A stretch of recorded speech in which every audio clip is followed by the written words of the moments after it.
Hello students, welcome back to Vandana's tutorial. आज हम करने वाले हैं Navneet English high level grammar and writing skills standard 7 इस बुक का चैप्टर नंबर 12। इसके पहले हम चैप्टर 11 तक कर चुके हैं।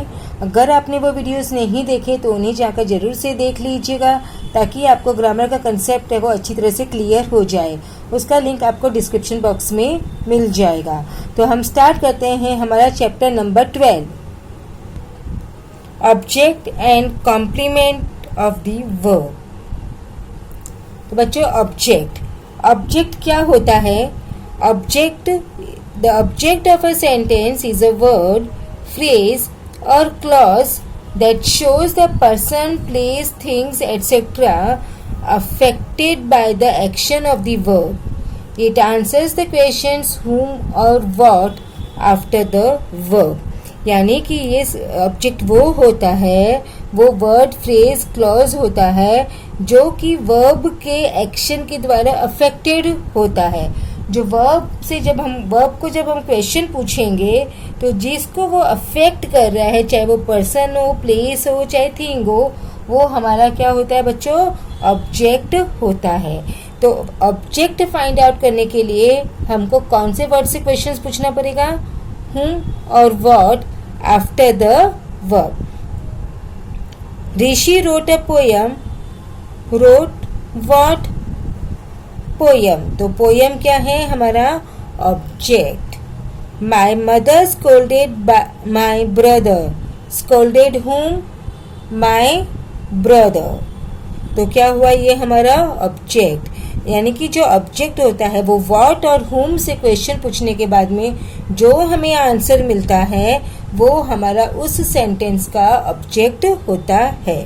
अब यहाँ पर हमको दो टाइप्स के ऑब्जेक्ट्स दिए हैं, एक डायरेक्ट ऑब्जेक्ट, एक इनडायरेक्ट ऑब्जेक्ट। अब डायरेक्ट ऑब्जेक्ट क्या होता है?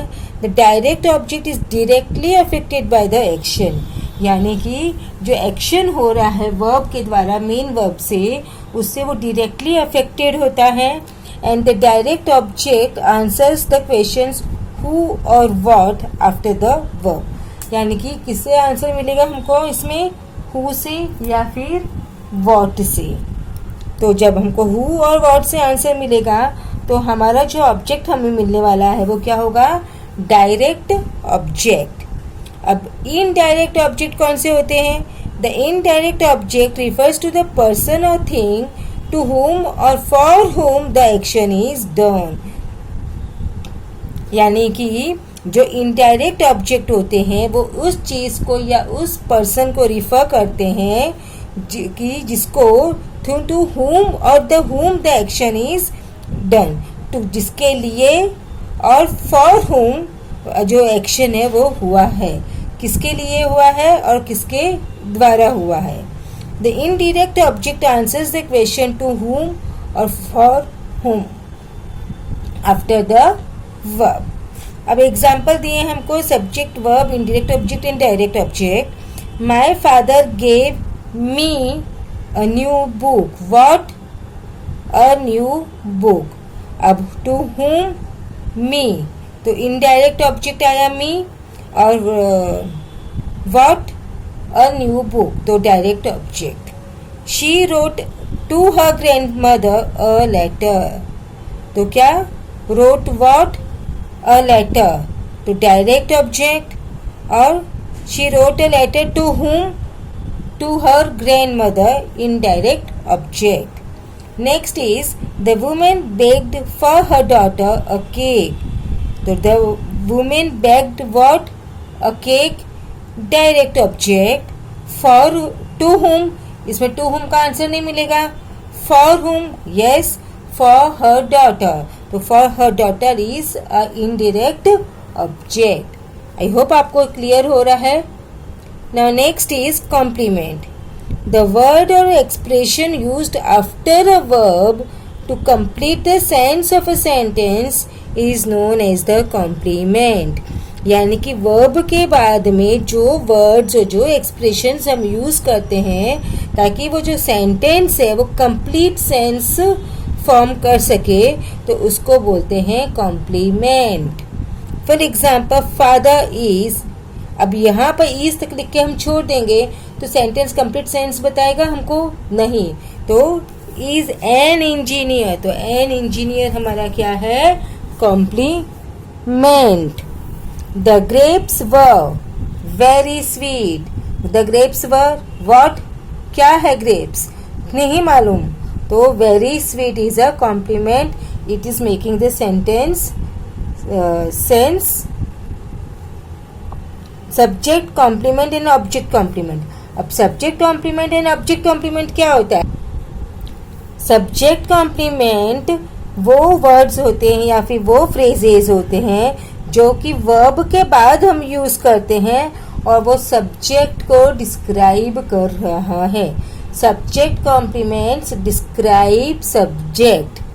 अ subject complement is a word or a phrase used after a verb that describes the subject।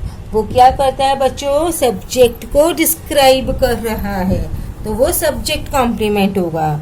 Object complement, an object complement comes after the object of a verb and gives us information about the object. ये जो object complement आता है वो verb के बाद में जो object आता है उसके बाद में आता है और वो हमको ऑब्जेक्ट के बारे में इंफॉर्मेशन देता है, तो इसलिए वो ऑब्जेक्ट कॉम्प्लीमेंट होता है। Object complement comes after the object of a verb, verb के बाद में जो ऑब्जेक्ट आता है उसके बाद में वो आता है और हमको कंप्लीट इंफॉर्मेशन देता है ऑब्जेक्ट के बारे में। तो it gives us information about object, so object complement, and it gives us information about subject, तो it's a subject complement.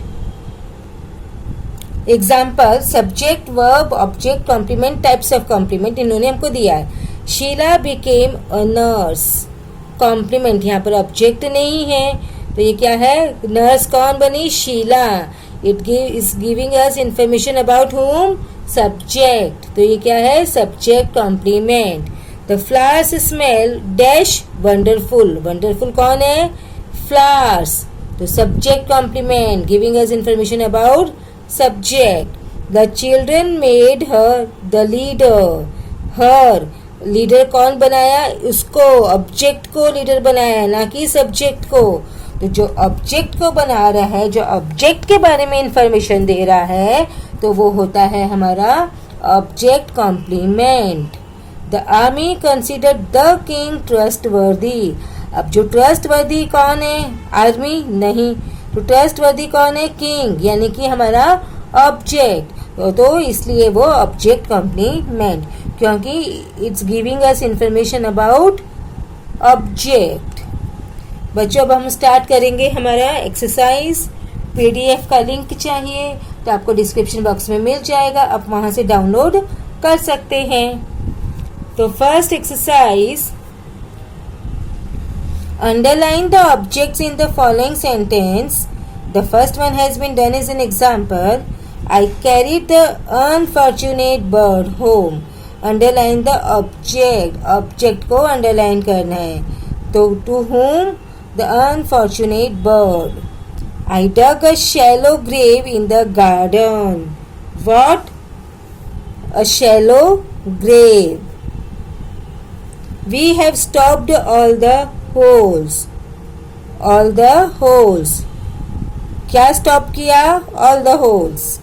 Papa Pranav watched him with satisfaction. To whom he watched him? तो him is a object. He was offered his freedom. क्या offer किया उसको? What did he was offered? His freedom. तो his freedom is object. Now next is rewrite the following sentence in the columns given below. Subject, verb, indirect object, direct object. The first one has been done as an example. The saint taught people the prayers. तो subject क्या है? The saint, verb है taught, object indirect object है to whom, the people, direct object है the prayers. तो हम लिख लेते हैं इसे फटाफट। Next is Akbar appointed Birbal the royal adviser. Akbar is subject, Appointed is verb. Birbal indirect object. The royal advisor is direct object. Next is the kind gentleman gave the caged bird its freedom. The kind gentleman is subject. Verb is gave. To whom? The caged bird. What? Its freedom. To direct object. बच्चों हमने लिख लिया the kind gentleman gave the caged bird its freedom.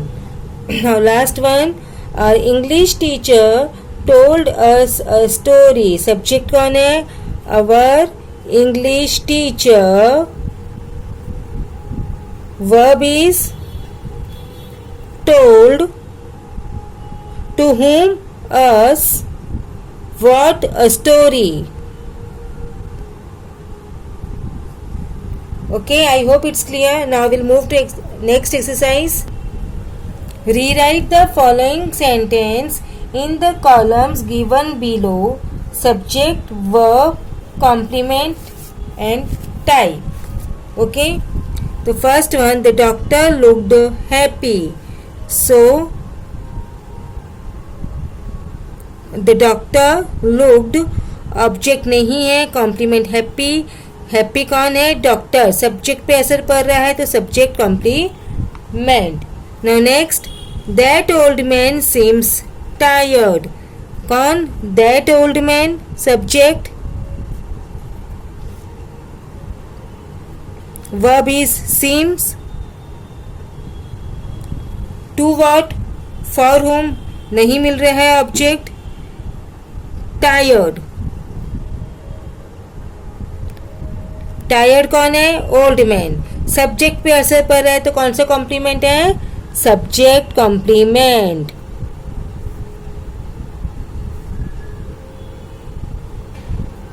Next, the जज found him innocent. तो subject is the जज. Found. To whom? Him. Innocent. तो innocent कौन है? Him. Him यानी कौन? ऑब्जेक्ट. तो कौन सा कॉम्प्लीमेंट होगा बच्चों? Object complement.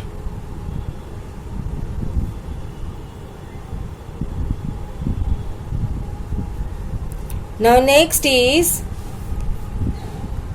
the weather is hot. So subject is the weather. Verb is. To whom? For whom? Object नहीं है. हॉट. तो हॉट का क्या है? सब्जेक्ट. तो सब्जेक्ट हॉट है तो subject complement.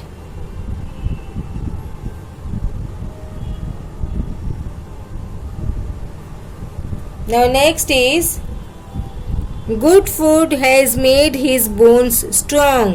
Subject is good food. Verb is has made.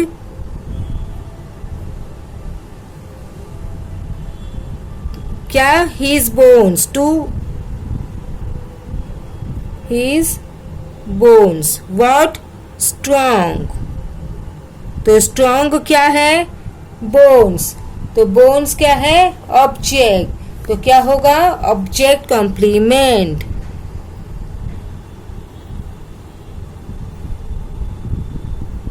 तो बच्चों इसी के साथ में हमने हमारा चैप्टर नंबर 12 है वो फिनिश कर लिया. अब हम मिलेंगे नेक्स्ट वीडियो में चैप्टर नंबर 13 के साथ जो है ट्रांजिटिव एंड इनट्रांजिटिव वर्ब्स. अगर आप मेरे चैनल पे पहली बार विजिट कर रहे हैं या चैनल को सब्सक्राइब नहीं किया है तो प्लीज़ सब्सक्राइब कर लीजिए. वीडियो पसंद आया, यूजफुल हुआ तो ज़्यादा से ज़्यादा अपने दोस्तों के साथ शेयर भी कीजिए. So thank you and keep watching Vandana's tutorial. मिलते हैं नेक्स्ट वीडियो में.